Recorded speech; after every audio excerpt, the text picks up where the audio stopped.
we'll call him Fred. And about 4 years ago, I saw him and everything in me went, Shazam, that's just a beautiful person. And I just felt champagne bubbly. And I know at the time that I had a good 15 years of momentum behind me that was negative.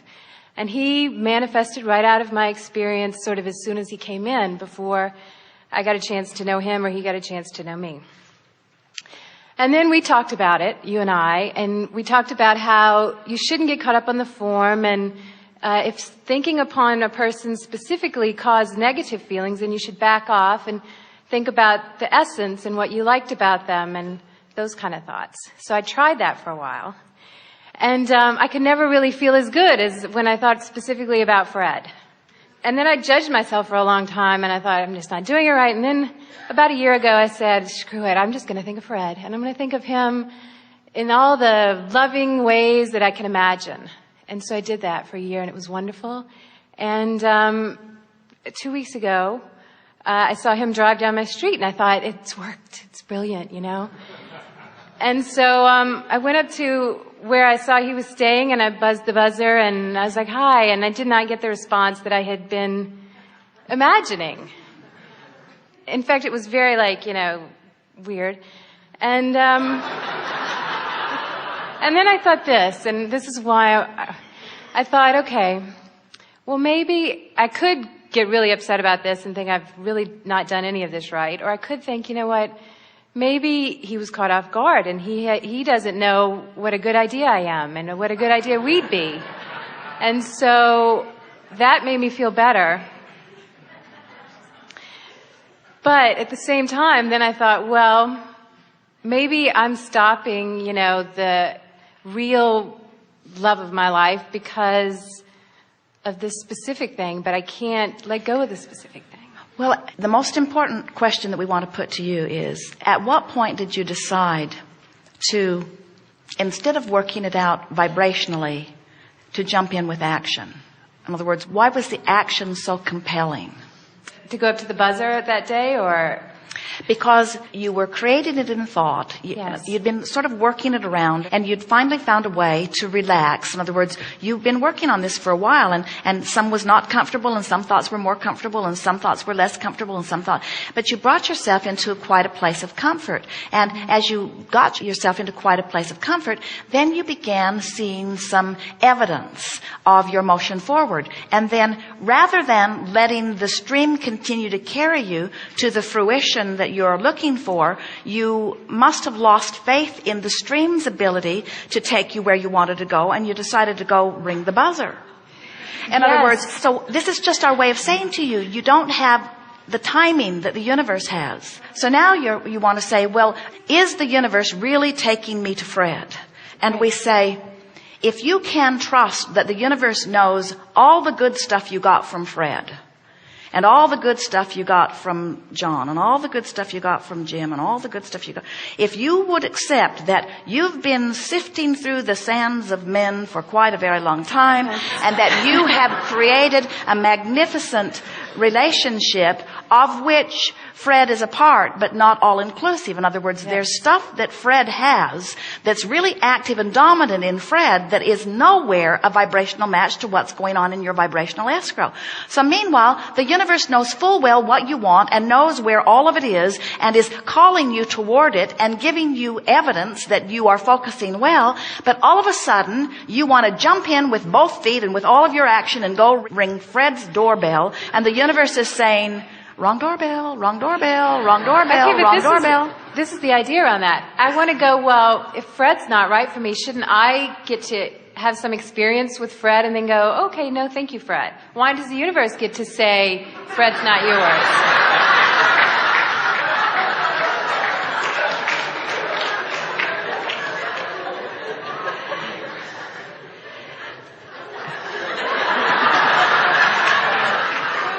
If everything in your vibration was the vibrational match to Fred in the way you have portrayed it with your words just now, you would already be in the midst of an extraordinary relationship with Fred. It's what's active in your vibration about Fred that you don't like that is caught in your vibrational craw.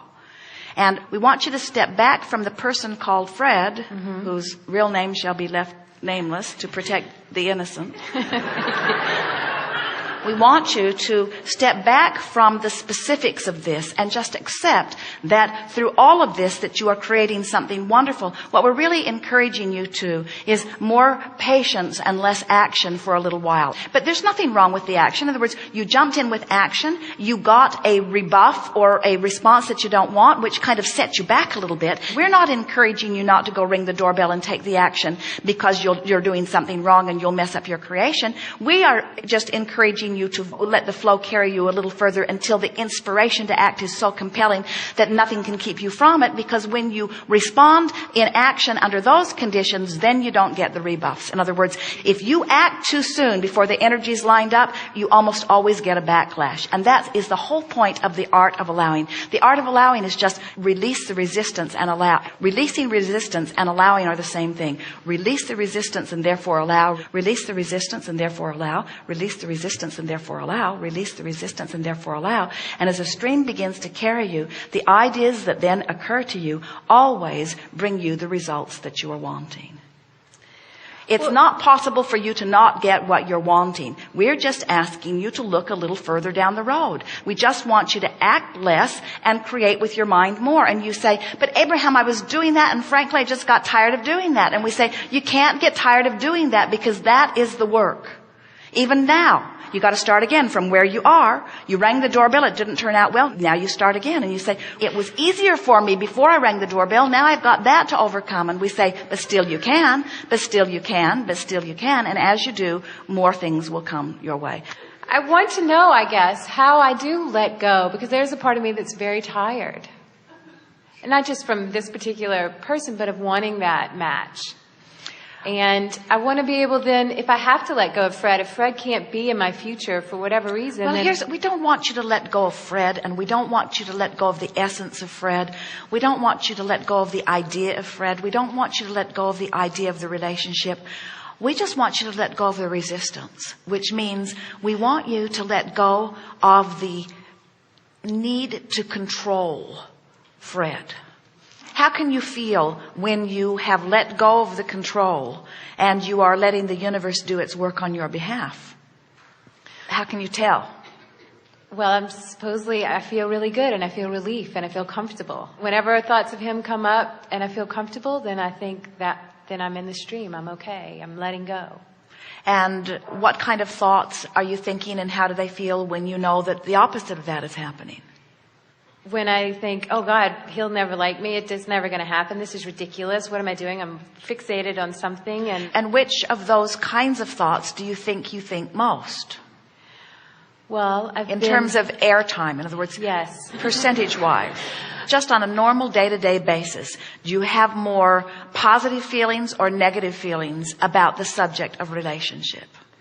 I have more concern generally about relationship. More concern than of course it's going to come. Of course Fred will come or whoever So will you're come. saying that more of the time you are pointed upstream than you are downstream.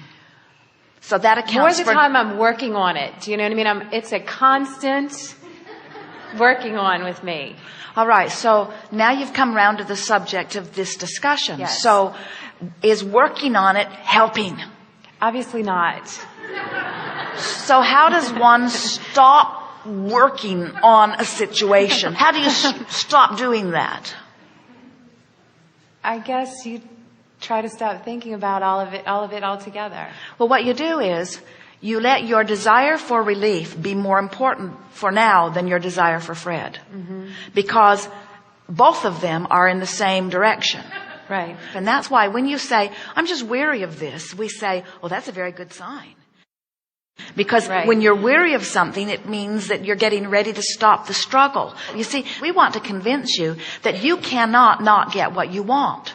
But you can prolong it by struggling against the current. And so the reason that we're belaboring this with you is because we want everybody to stop for a little bit and identify what are your reasons for pushing against things. In other words, we know that you ultimately want the relationship that you want. So what is it that makes you and almost everyone else unwilling to just let it go, to just drop it, to just say, all right, step 1, step 2, step 3. Step 1 is launch the desire, and boy have I done that. And step 2 is source answers it, which means it's already done, which means I'm being called toward it. And step 3 is I just have to allow myself to float freely on the current that's moving toward what I want in a free-flowing environment until I get there. If you know what you want is there and you know you're floating, then why would you feel anything but joy? And we say you wouldn't if you were floating. It's the paddling upstream thing that makes it not feel fun. So just stop that. We would encourage you to get off the subject for a while, find some other things that are important to you. Don't belabor it. Don't keep working at it. Don't keep up the struggle. Mm-hmm. You see, every subject is really two subjects, what is wanted and lack of it.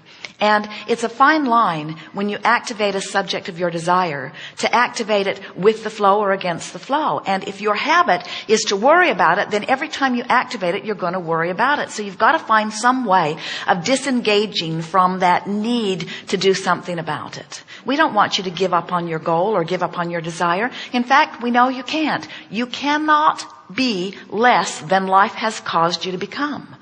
But you can allow yourself to go toward it, or you can keep yourself from going toward it, and you can tell in the moment of the discussion which you are doing.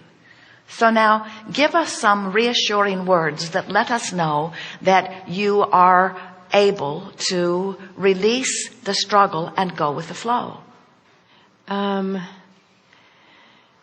very much want to believe that I can look upon something and say I want that and not get wound up about it and not get tensed about it.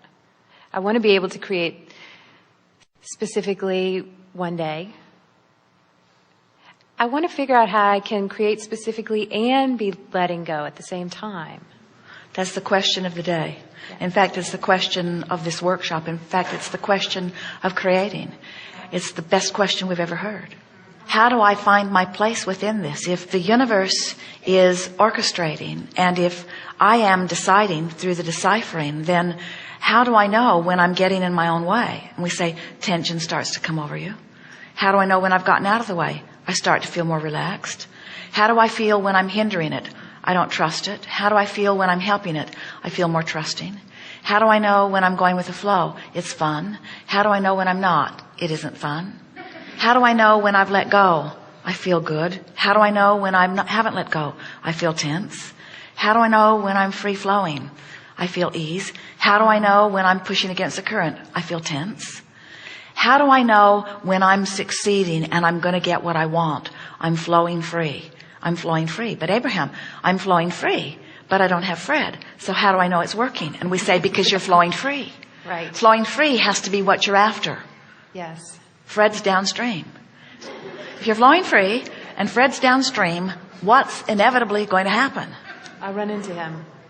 You will. And when you do, it won't be something that you've orchestrated in a way. It won't be false. It won't be contrived. It won't be manipulative. It will be a rendezvous that flowing streams have orchestrated.